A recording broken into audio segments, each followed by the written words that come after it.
BJP के खिलाफ त्रिपुरा में साथ लड़े मार्क्सवादी कम्युनिस्ट पार्टी और कांग्रेस गठबंधन का असर देश की व्यापक राजनीति पर, खासकर केरल पर ज्यादा पड़ने के आसार नहीं हैं। केरल में मुख्य मुकाबला माकपा और कांग्रेस के नेतृत्व वाले गठबंधन में होता रहा है अभी तक। ऐसे में भाजपा वहां पर इन दोनों के साथ आने को लेकर अपने लिए अवसर बनाने की कोशिश कर सकती है। हालांकि केरल में वैचारिक, राजनीतिक और सामाजिक रूप से बीजेपी की मुख्य लड़ाई मार्क्सवादी कम्युनिस्ट पार्टी के साथ ही है। ऐसे में वहां पर कांग्रेस के कमजोर पड़ने से भी भाजपा को बड़ा लाभ मिलने की उम्मीद कम है। त्रिपुरा में एक बार फिर भाजपा सरकार बना रही है। कांग्रेस और वाम दलों ने एक साथ चुनाव लड़ने का फैसला लेकर यह ऐलान किया था कि इस बार राज्य में सत्ता परिवर्तन होगा, लेकिन ऐसा हुआ नहीं।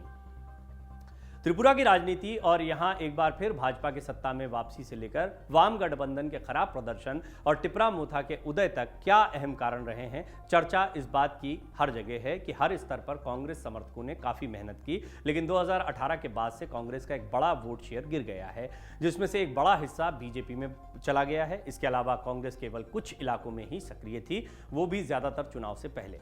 फिर से आते हैं केरल पर। केरल में वैचारिक, राजनीतिक और सामाजिक रूप से बीजेपी की मुख्य लड़ाई, जैसा मैंने आपको बताया, मार्क्सवादी कम्युनिस्ट पार्टी के साथ है। ऐसे में वहां पर कांग्रेस के कमजोर पड़ने से भी बीजेपी को बड़ा लाभ मिलने की उम्मीद कम है। वैचारिक रूप से बीजेपी और वामपंथी दलों के साथ सीधा संघर्ष रहा है, जबकि कांग्रेस और वामपंथी दलों का संघर्ष वैचारिक से ज्यादा राजनीतिक रहा है।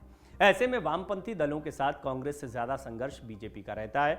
पश्चिम बंगाल और त्रिपुरा में वामपंथ के किले ढहने के बाद केरल का ऐसा दुर्ग कायम है जहां बीजेपी बहुत पीछे है। यहां पर बीजेपी का अभी तक केवल एक बार एक विधानसभा सीट मिली है बीजेपी को, और लोकसभा में तो कभी खाता नहीं खुला। हालांकि अब वो केरल में अपनी जड़ें जमाने के लिए त्रिपुरा में साथ लड़े कांग्रेस और माकपा के मुद्दे को हवा देगी। बीजेपी ने इसकी शुरुआत भी कर दी है। पूर्वोत्तर के 3 राज्यों के नतीजे आने के बाद प्रधानमंत्री नरेंद्र मोदी ने भी इसके संकेत दिए हैं। राजनीतिक विश्लेषकों का मानना है कि अगर भाजपा केरल में माकपा और कांग्रेस के गठजोड़ को जनता में बैठाने में थोड़ी भी सफल होती है तो इसका नुकसान कांग्रेस को ज्यादा हो सकता है। भाजपा को इसका लाभ तभी होगा जबकि माकपा के नेतृत्व वाला वामपंथी गठबंधन कमजोर पड़े। दरअसल केरल की सामाजिक राजनीति में अधिकांश हिंदू समुदाय जो है वो माकपा का समर्थक माना जाता है। यही वजह है कि आरएसएस की व्यापक सक्रियता के बावजूद वहां पर भाजपा की जमीन नहीं बन पाई है। जाहिर है केरल से इतर अगर बाकी दक्षिण राज्यों की बात करें तो भाजपा शासित कर्नाटक और भारत राष्ट्र समिति जो केसीआर की पार्टी है, बीआरएस शासित तेलंगाना में इस साल के अंत में जो विधानसभा चुनाव होंगे उससे उसका संकेत मिल जाएगा कि दक्षिण में कमल के खिलने के लिए माहौल अनुकूल है या नहीं। बीजेपी पार्टी तेलंगाना में केसीआर के नेतृत्व वाली सत्तारूढ़ भारत राष्ट्र समिति के लिए एक चुनौती बनकर उभरी है। वो हाल के 2-3 विधानसभा उपचुनाव में विजयी हुई और उसने 2020 के हैदराबाद नगर निगम के चुनाव में उम्दा प्रदर्शन किया। इससे 2024 के चुनाव में ताकतवर बीआरएस को टक्कर देने का पार्टी का मनोबल बढ़ा है।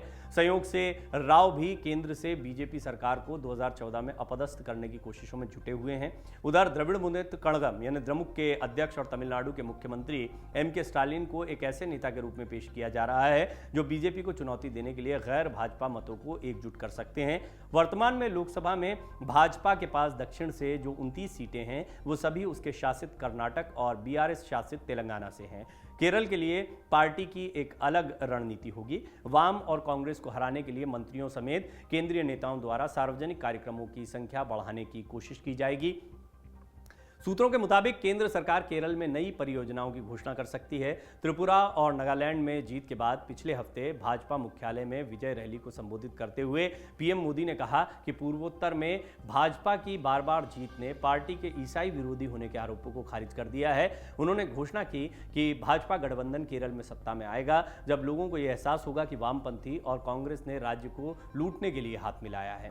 केरल के बीते विधानसभा चुनाव की बात करें तो 140 सदस्यीय विधानसभा में वामपंथी एलडीएफ को 99, कांग्रेस नेतृत्व वाले यूडीएफ को 41 सीटें मिली थी, यानी किसी और को कोई जगह नहीं। भाजपा को 11.3% वोट मिले, लेकिन सीट एक भी नहीं। इसके साथ जुड़े एनडीए को भी भाजपा समेत 12.5% वोट ही मिले थे। दक्षिण की राजनीति में बीजेपी के लिए खासी चुनौतियां हैं। राहुल गांधी ने भारत जोड़ो यात्रा इसीलिए भी दक्षिण में ज्यादा जोर दिया क्योंकि वो जानते हैं कि दक्षिण में वो कांग्रेस को मजबूत कर सकते हैं। लेकिन दक्षिण में पहले से ही उनके सहयोगी दल कह लीजिए, कुछ जगहों पर जो माकपा दिखाई पड़ती है, उन्होंने भी खासा विरोध किया कि केरल में क्या ज़रूरत थी।